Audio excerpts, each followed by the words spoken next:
नमस्कार दोस्तों, स्वागत है आपका इन्वेस्टिंग दर्पण की एक और नॉलेजफुल वीडियो में। और आज इस वीडियो में मैं आपसे डिस्कस करूंगा केमिकल सेक्टर से जुड़े हुए स्टॉक दीपक नाइट्राइट को। बात करें दीपक नाइट्राइट की, अगर बात करें इसके रिटर्न्स की तो रिटर्न्स इसने मल्टी बैगर दिए हैं, इसमें कोई शक नहीं है दोस्तों। लेकिन कुछ दिनों से दीपक नाइट्राइट की अगर हम बात करें तो केमिकल सेक्टर का हाल ही ऐसा रहा है, उसी तरह से दीपक नाइट्राइट का भी इसी तरह से दिखाई दे रहा है। लेकिन अगर आपने इसमें होल्डिंग ले रखी है या आप इसमें फ्रेश पोजीशन बनाना चाहते हैं तो दोस्तों यह वीडियो आपके लिए बहुत खास होने वाली है। और इसके Q1 के एल्स भी आ चुके हैं, इनको भी मैं आपसे डिस्कस करूंगा कि आखिर यह कैसे रहे, तो बने रहिए वीडियो में। और मैं आपको बताना चाहूंगा 3 अगस्त को हुए कारोबार को भी देख लेते हैं। इसमें क्वांटिटी ट्रेड को अगर हम देखें तो 14,887 दिखाई दे रही है। बात करें डिलीवरी क्वांटिटी की तो 4,304 दिखाई दे रही है। परसेंटेज में इस डिलीवरी को देखें तो 28.91% दिखाई दे रही है। तो कहा जा सकता है दोस्तों इस समय दीपक नाइट्राइट में डिलीवरी परसेंटेज कोई खास नहीं दिखाई दे रही है, तो यह जानकारी आपको पता होना चाहिए। बात करें दीपक नाइट्राइट लिमिटेड की तो इसका मार्केट प्राइस 2021 रुपये दिखाई दे रहा है और बीते दिन 3 अगस्त को इसमें 0.39% की तेजी रही है। दोस्तों बात करें दीपक नाइट्राइट की, अगर हम इसके कुछ रिटर्न्स को देखना चाहें तो 5 दिन में इसने 2.44% के रिटर्न दिए। एक महीने में अगर हम देखें तो 6.92% के नेगेटिव रिटर्न है और 6 महीने में अगर हम देखें तो 11.29% के रिटर्न दिखाई दे रहे हैं। ईयर टिल डेट में अगर हम देखें तो 1.60% के रिटर्न है और एक साल में अगर हम देखें तो 0.42% के रिटर्न है। दोस्तों बात करें इसकी एक साल की तो एक साल की परफॉर्मेंस कोई खास नहीं दिखाई दे रही है। लेकिन केमिकल सेक्टर का हाल इसी तरह से रहा है तो दीपक नाइट्राइट भी उसी तरह से रिटर्न देता हुआ नजर आ रहा है। और बात करें इसके 5 साल की तो 5 साल में इसने 613% के शानदार मल्टीबैगर रिटर्न्स दिए। दोस्तों बात करें कोविड की तो दोस्तों कोविड के समय में ये केमिकल सेक्टर्स में काफ़ी तगड़ा बूम देखा गया था, लेकिन उसके बाद यह सभी स्टॉक्स इसी तरह से परफॉर्म कर रहे हैं और इन स्टॉक्स ने कोई बीते दिनों में अच्छे रिटर्न्स नहीं दिए। तो कहा जा सकता है कि यह समय केमिकल सेक्टर के लिए कोई अच्छा समय नहीं चल रहा है। और इन्वेस्टर्स की अगर हम बात करें तो इन्वेस्टर्स को भी यह बात समझनी चाहिए कि केमिकल सेक्टर की परफॉर्मेंस काफ़ी कुछ दिनों से कोई अच्छी नहीं दिखाई दे रही है। बात करें दीपक नाइट्राइट की तो ऐसा नहीं है कि एक स्टॉक खराब है, लेकिन बात करें केमिकल सेक्टर की तो इसकी परफॉर्मेंस ही ऐसी रही है। और अब दीपक नाइट्राइट को चार्ट पर भी देख लेते हैं कि आखिर ये चार्ट पर कैसा दिखाई दे रहा है, जिससे कि हमें पता चल सकेगा कि इन्वेस्टमेंट के हिसाब से इसमें क्या यह सही समय है। बात करें दोस्तों दीपक नाइट्राइट की तो इसको टेक्निकली भी देख लेते हैं। इसके Q1 के आ ही चुके हैं, वो मैं आपसे वीडियो में आगे डिस्कस करूंगा। अगर बात करें इसके करंट मार्केट प्राइस की तो वह 2025 रुपये के आसपास दिखाई दे रहा है। और इसके अगर कुछ मूविंग एवरेज को देखें तो 5 दिन का मूविंग एवरेज 2019 रुपये रहा है, 9 दिन का मूविंग एवरेज 2013 रुपये रहा है, 13 दिन का मूविंग एवरेज 2013 रुपये रहा है, 21 दिन का EMA 2022 रुपये रहा है और 50 दिन के EMA को देखें तो 2030 रुपये दिखाई दे रहा है। 100 डे के EMA की बात करें तो 2007 रुपये रहा है और 200 डे का EMA इसका 2000 रुपये के आसपास दिखाई दे रहा है। तो ओवरऑल बात करें दोस्तों इसकी तो इस समय यह अपने लगभग सारे मूविंग एवरेज के आसपास ही ट्रेड होता नजर आ रहा है। तो कहा जा सकता है कि स्टॉक इस समय 50-50 दिखाई दे रहा है दोस्तों। यहाँ से यह स्टॉक ऊपर भी जा सकता है और नीचे भी जा सकता है।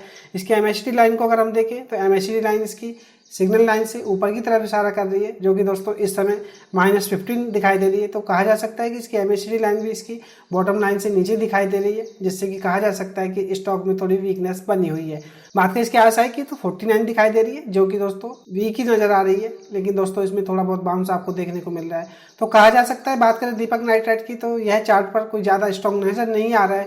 और दोस्तों बात करें इसकी तो आप इसके चार्ट को देखिएगा, इसमें यह अप डाउन चलता रहा है और जिस तरह से इसके Q1 के हिस्से हैं उनका असर भी इस स्टॉक पर आज देखने को मिल सकता है। और अब दीपक नाइट्राइट लिमिटेड का हम ओवरव्यू लें तो इसका मार्केट कैप 27,633 करोड़ रुपए दिखाई देता है। मार्केट कैपिटलाइजेशन के हिसाब से एक लार्ज कैप स्टॉक है और इसके करंट प्राइस को अगर हम देखें तो 2026 रुपये दिखाई दे रहा है। हाई और लो को देखें तो हाई इसका 2357 रुपये रहा है और लो इसका 1730 रुपये दिखाई दे रहा है। तो कह सकते हैं कि इस समय यह स्टॉक अपने हाई से काफ़ी नीचे ट्रेड कर रहा है, लगभग 200-300 रुपये के आसपास ये नीचे है। स्टॉक के PE को अगर हम देखें तो 36 दिखाई देता है। इंडस्ट्री PE को अगर हम देखें तो 27.8 रहा है। दोस्तों कहा जा सकता है इस समय दीपक नाइट्राइट का PE थोड़ा महंगा है, तो वैल्यूएशन के हिसाब से कहा जा सकता है कि दीपक नाइट्राइट इस समय कुछ महंगा दिखाई दे रहा है। ROC को अगर हम देखें तो 29.70% दिखाई देती है और रिटर्न ऑन इक्विटी को देखें तो 22.70% है। फेस वैल्यू इस स्टॉक की 2 रुपये। रिटर्न्स में आपसे इसके डिस्कस कर ही चुका हूँ दोस्तों। रिटर्न्स के मामले में दीपक नाइट्राइट की अगर हम बात करें तो इसने मल्टी बैगर रिटर्न्स दिए। 3 साल में भी अगर हम देखें तो 47.60% के CGR रिटर्न दिए और 5 साल में 53 10% के CAGR से रिटर्न दिए। बात करें गिरवी रखे हुए शेयर्स की तो कोई समस्या नहीं है।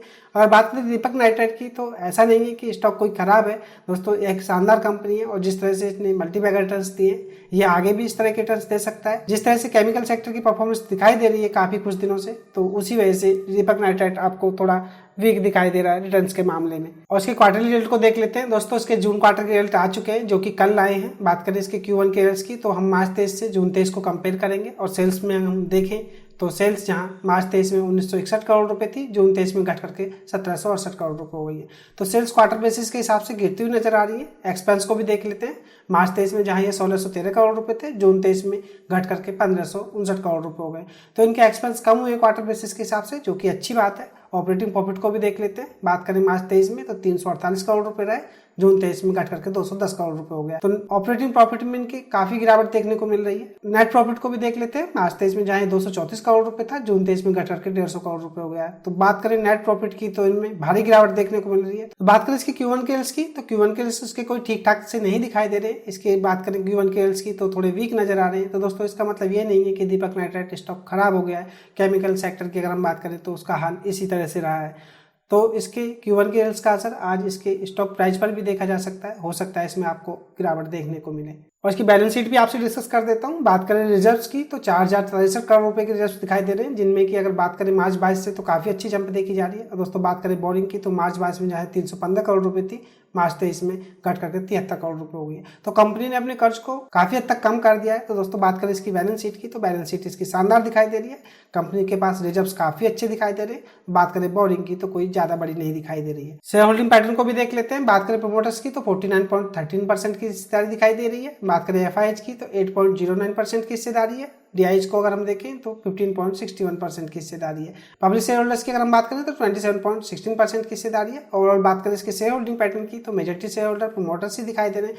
और दोस्तों बात करें FIH की तो FIH ने जून क्वार्टर में अपनी हिस्सेदारी को बढ़ाया है। और बात करें DIH की तो DIH ने भी अपनी हिस्सेदारी को जून क्वार्टर में बढ़ाया है। और बात करें इसके शेयर होल्डिंग पैटर्न की तो यह भी शानदार दिखाई देता है। और दोस्तों ये खास बड़ी जानकारी भी आप देखिए। बात करें दीपक नाइट्राइट की ईयर ऑन ईयर बेसिस के हिसाब से इसकी आप परफॉर्मेंस को देखें तो सेल्स में 14% की गिरावट है, EBIT में 41% की गिरावट है, नेट प्रॉफिट की अगर हम बात करें तो 36% की गिरावट है और EPS में भी 36% की गिरावट है। तो और बात करें दोस्तों दीपक नाइट्राइट की तो हमने इसके Q1 के रिजल्ट्स को देखा जो कि काफी वीक नजर आ रहे हैं। और ईयर ऑन ईयर बेसिस के हिसाब से अगर इसकी परफॉर्मेंस को हम देखें तो दोस्तों यह भी बहुत खराब नजर आ रही है। तो हो सकता है दीपक नाइट्राइट में अब आपको कुछ बड़ी गिरावट देखने को मिले।